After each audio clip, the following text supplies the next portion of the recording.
Assalamu alaikum, brothers and sisters. I want to just briefly tell you, I'm sometimes asked, how come you're a Muslim? And I tell them, well, God showed me that I'm a Muslim. For the first 35 years of my life, I was a disbeliever. I knew there is no God, I didn't see any need for God, and I didn't believe in God. But ever since I was small, I was interested in science. And as my knowledge of science grew, 25 years ago, in basically a flash, I came to the conclusion that the universe is so perfectly made and everything so perfectly matches together that there must be God. So in 1 second, I went from certainty there is no God to certainty there must be God and only one God.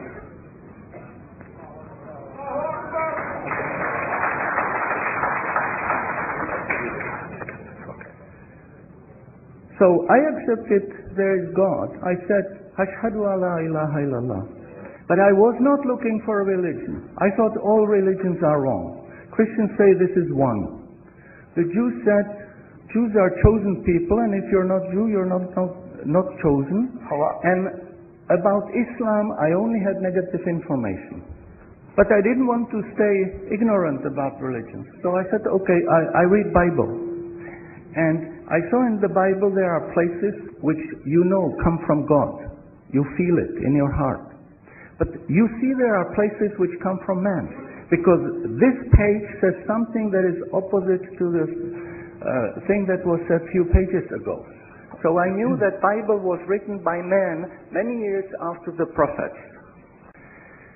And I bought a Quran, English translation of the Quran, and when I started reading it with the same idea that just like Bible, it was written by man, only in this case we know the name of the man, Muhammad. And then when I was maybe about 1/3 in Quran, I remember telling my wife, you know, this Muhammad, he must have been a very smart, very intelligent man, because this book is very clear, very logical, very easy to follow, and there are no contradictions.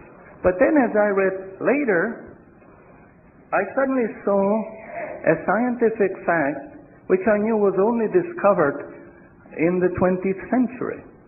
So immediately I saw that Muhammad is not the author of the Quran. That Muhammad is a messenger sent by God to give the Quran to mankind.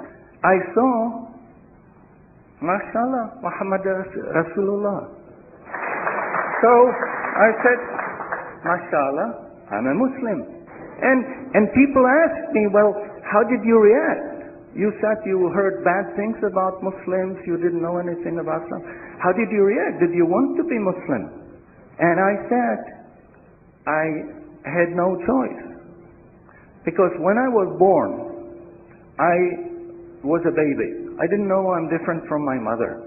Then a little bit later, I knew my mother is somebody else, and when she's gone, I cried because I was afraid she's gone. But I still didn't know what I am. And then one day, I suddenly discovered, MashaAllah, I'm a boy.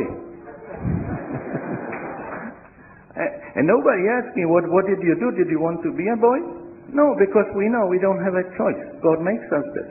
So, MashaAllah, that was the greatest blessing on my wife, of my life. I have wonderful family, I have wonderful children, wife, everything, but the greatest blessing was that God showed me His guidance. And when I pray, I make dua, God, please let me die as a believer. Let me never disbelieve again. And a little while ago, I heard somebody here who was concerned that maybe the signs that are discovered in the Quran may be wrong. We should have a committee to see if the signs are right. God says in the Quran, we demonstrate our miracles to those who attain certainty. So my answer is, when you have strong iman and you have knowledge of the scientific fact, When you see it in the Quran, you don't have to worry, is it right or is it wrong? It will jump out at you, it will hit you, and you will say, MashaAllah, this is a sign from God, and you want to make sajda because you feel very humble. Because you know this is the truth. There is no false science, no wrong science, because this book is from God and He doesn't make any mistakes. In closing, I would like to thank the organizers for making this conference possible. I would like to thank you for your attention. Shukran jazilan and salamun alaikum. شكرا على اهتمامكم والسلام عليكم ورحمة الله.